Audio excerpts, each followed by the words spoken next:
युद्ध के अंत में, एक भीषण युद्ध के बाद, जिसे दोनों पक्ष के लोग खुद के प्रति और इस तरह के युद्ध को जारी रखने वाले हर व्यक्ति के प्रति घृणा से भरे हुए थे। लगभग 1 लाख लोगों को मारने के बाद भी, वो भी उस समय जब जनसंख्या आज की तुलना में 10% भी नहीं थी, अश्वत्थामा वहां भी नहीं रुका। अपने क्रोध के चलते वो गया और उन बच्चों को भी मार दिया जो सो रहे थे। उसे जो अनुचित लगा उसका बदला लेने के लिए वो गया और सोते हुए सारे बच्चों के गले काट दिए। शायद कुछ गलत था, लेकिन ये थी उसकी करनी। तो कृष्ण ने उसे मृत्यु का श्राप नहीं दिया। उन्होंने कहा, मैं तुम्हें अमर होने का श्राप देता हूं। तुम्हें इसी अपराध बोध के साथ हमेशा रहना पड़ेगा।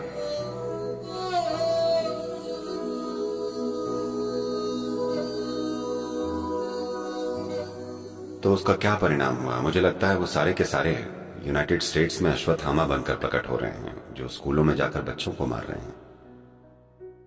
हाँ, वो यही है। नहीं तो कोई स्कूल में जाकर सब कुछ छोड़कर बच्चों को क्यों मारना चाहेगा? कोई कम से कम बड़ों को चुन सकता था। मैं ये नहीं कह रहा हूं कि वो बेहतर होता, लेकिन मैं कह रहा हूं कि ये स्पष्ट रूप से अश्वत्थामा का मूर्त रूप है। क्योंकि आप किसी चीज से नाराज हैं, आप जाते हैं और उन बच्चों को मार देते हैं जो सो रहे हैं। तो ये कुछ ऐसा है जो आपको समझने की जरूरत है। क्योंकि जैसे ही आपके पास थोड़ा सा पैसा और आराम आ जाता है, आप हमेशा के लिए जीना चाहते हैं। लेकिन वो सबसे गंदी चीज है जो आपके साथ हो सकती है कि आप मर नहीं सकते। हेलो, मैं चाहता हूं कि आप बस इसकी कल्पना कीजिए, आप यहां लाखों साल बाद भी बैठे हैं। मैं जा चुका हूं, हर कोई जा चुका है, लेकिन आप अब भी यहां बैठे हैं। ये सबसे बुरी चीज है ना? आप भी समय पर मरिए। शायद आप मेरे बाद मरना चाहते हैं, मुझे मंजूर है, लेकिन आप भी एक दिन मरे। ये एक अच्छी चीज है। आप मर ही नहीं सकते, ये बहुत भयानक चीज है ना? तो उन्होंने उसे सबसे भयानक चीज का श्राप दिया। उन्होंने कहा, तुम्हें हमेशा इसी पाप के साथ जीना पड़ेगा।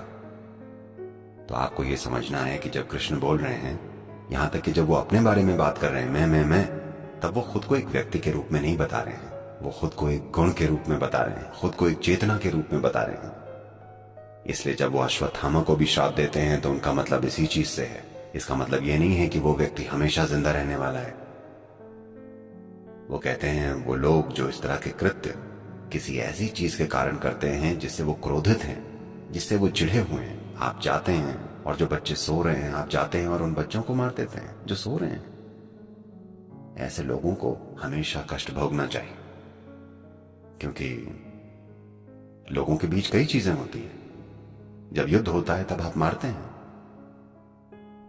ये होना नहीं चाहिए। उन्होंने हर संभव कोशिश करके देख ली कि ऐसा ना हो, पर जब ये हो ही गया तो उन्होंने कहा कि अब लड़ो।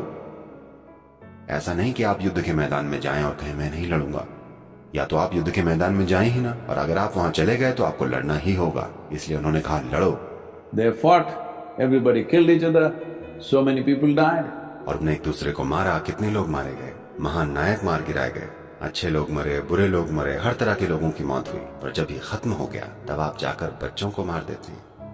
ऐसे आदमी को हमेशा कष्ट भोगते रहना चाहिए। यही श्राप है। क्योंकि ऐसी कई चीजें हैं जो कि अच्छी नहीं है, लेकिन आप फिर भी करते हैं क्योंकि आप उस परिस्थिति में फंस गए हैं। ये उस स्थिति के खत्म हो जाने के बाद हुआ था, क्योंकि आप हार गए थे। अगर आप युद्ध जीत गए होते तो आप ऐसा ना करते, पर क्योंकि आप युद्ध हार गए हैं, आप आक्रोश से भरे पड़े हैं, आप जाकर बच्चों को मार देते हैं। ये ठीक नहीं है। इसलिए आपको हमेशा दुख भोगना पड़ेगा। अमरता उस आदमी के लिए नहीं थी, बल्कि उस यातना के लिए थी जो आपके भीतर पैदा होती है। आप ऐसा कर सकते हैं, आप एक और जीवन ले सकते हैं, लेकिन आप बेहिसाब मात्रा में यात्रा से गुजरें, और ये आपके साथ हमेशा चलती रहनी चाहिए। वो बस यही कह रहे हैं, क्योंकि जीवन की प्रकृति ही ऐसी है। यहाँ कई चीजें हैं जो हम कर सकते हैं, लेकिन अगर आप कुछ पेंचों को खोल दें तो जरूरी चीजें ढह जाएंगी। यही वो बताने की कोशिश कर रहे हैं। देखिए, हम सबने युद्ध लड़ा, हमने मारा, हमने कई चीजें की, हमने एक दूसरे के साथ थोड़ा बहुत छल किया, हर तरह की चीजें की, लेकिन अभी भी ये दुनिया इंसानों की है। जब युद्ध खत्म हो जाता है तो पीछे हट जाइए, कोई जीता कोई हारा, उससे पीछे हट जाइए, क्योंकि ये खत्म हो चुका है। नहीं, अब मैं रात में जाऊंगा और बच्चों को मारूंगा। आपके बच्चे जो सो रहे हैं, उन्हें सुरक्षा भी नहीं दी गई थी, क्योंकि किसी ने ऐसी कल्पना भी नहीं की थी कि कोई आएगा और बच्चों को सोते में मार देगा।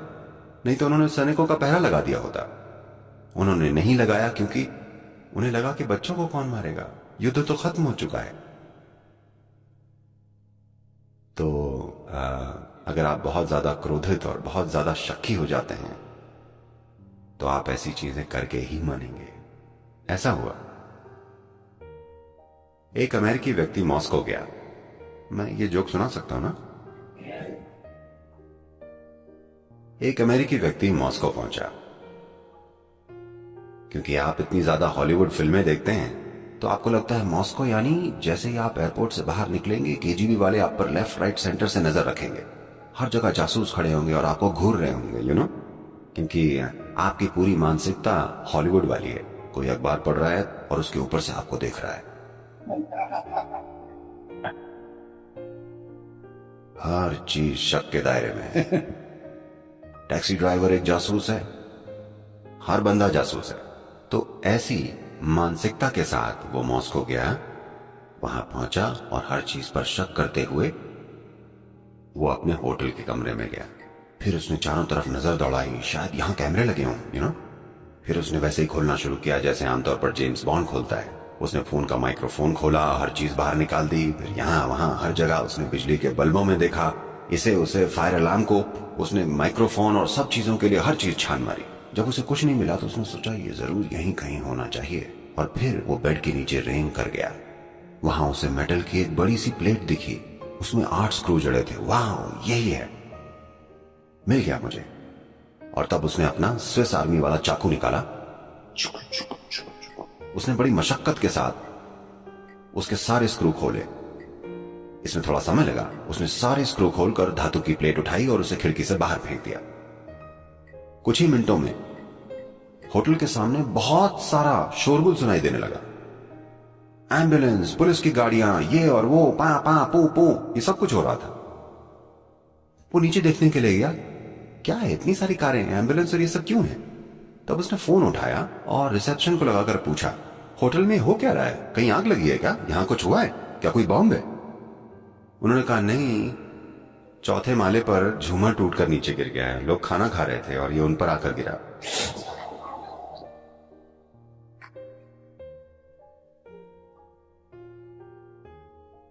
तो कृष्ण कह रहे हैं कि कुछ खास पेंच हैं जिन्हें छुइए मत। अगर आप उन पेंचों को छुएंगे तो चीजें आप पर गिरेंगी हमेशा के लिए। तो वो अश्वत्थामा को राहत नहीं दे रहे, बल्कि सब लोग जो उनके खिलाफ लड़े, जिन्होंने अपने जीवन में भयानक चीजें की, उन्होंने कहा ठीक है, एक मनुष्य के रूप में आपको गुस्सा आया, आपने घृणा की, कुछ भी किया, चलिए ठीक है, आपके लिए रास्ता है। लेकिन उन्होंने कहा इस आदमी के लिए कोई रास्ता नहीं है, इसे हमेशा ऐसे ही जीना पड़ेगा।